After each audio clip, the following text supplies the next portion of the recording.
Bonsoir chez vous.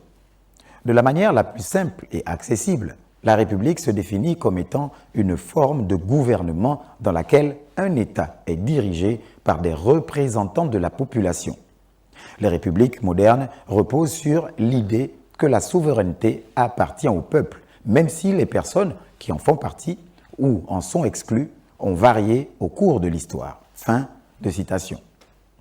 Ainsi défini, on peut comprendre toutes les supputations, les questionnements, hésitations et contradictions autour du numéro qualifiant qui devrait se positionner juste avant le nom République.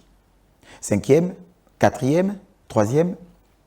Au Gabon, dans tous les cas, nous avons eu droit, durant toute la semaine écoulée, à toutes les hypothèses de comptage des différentes républiques gabonaises. La plus célèbre, et pas forcément dénuée de bon sens, et tente de tout bonnement énumérer le nombre de présidents qu'aura connu le Gabon, et le tour est joué.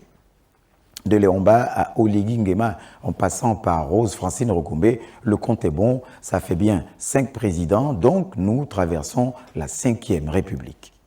Non. L'autre hypothèse évoquée, suffisamment pertinente, c'est la modification profonde de la loi fondamentale, donc de la Constitution. Peut-être, mais quel instrument finalement mesure la profondeur des modifications apportées à une Constitution afin que l'on puisse collégialement chanter une République nouvelle? C'est la place là, disait un sage gabonais. Ce qu'il faut savoir, c'est que ce petit amalgame découle du fait qu'en réalité, les critères susceptibles de tracer la frontière entre l'ancienne et la nouvelle République ne sont pas bien définis. D'où les interrogations des internautes ces derniers jours. Avec l'appui intellectuel de certaines de nos sources bien informées du milieu universitaire que nous saluons au passage, il faut savoir que la nouvelle République naît en réalité d'une situation brusque conduisant généralement à une conjoncture socio-politique de laquelle peut découler un changement de pouvoir et ou de régime. Et ce changement-là, né de la dite conjoncture socio-politique, conduit souvent à la modification de la Constitution. Pour le cas du Gabon, les constitutionnalistes politologues sont tous d'avis que la première République naît des indépendances de 1960 avec notamment la première constitution gage de la libération du joug colonial. Le réajustement de la loi fondamentale en 1961, notamment avec l'ajout des armoiries, du drapeau vert-jaune-bleu et du sceau de la maternité allaitante, ne change en rien la donne.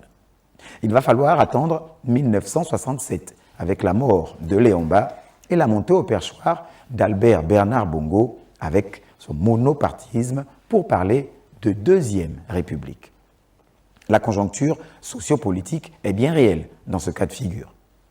La troisième République, suite à une autre conjoncture sociopolitique, intervient en 90 avec le multipartisme issu de la brise agitée du vent de l'Est.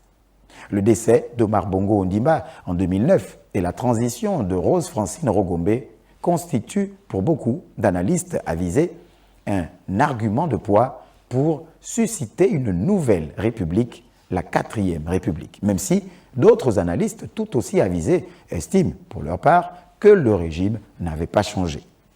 Depuis août 2023, avec le CTRI et la transition, il n'y a pas que les initiés qui convergent vers la réalité d'une nouvelle ère avec un nouveau régime et une loi fondamentale adoptée par voie référendaire, d'où la 5e République que nous espérons des plus fructueuses. Bonsoir chez vous.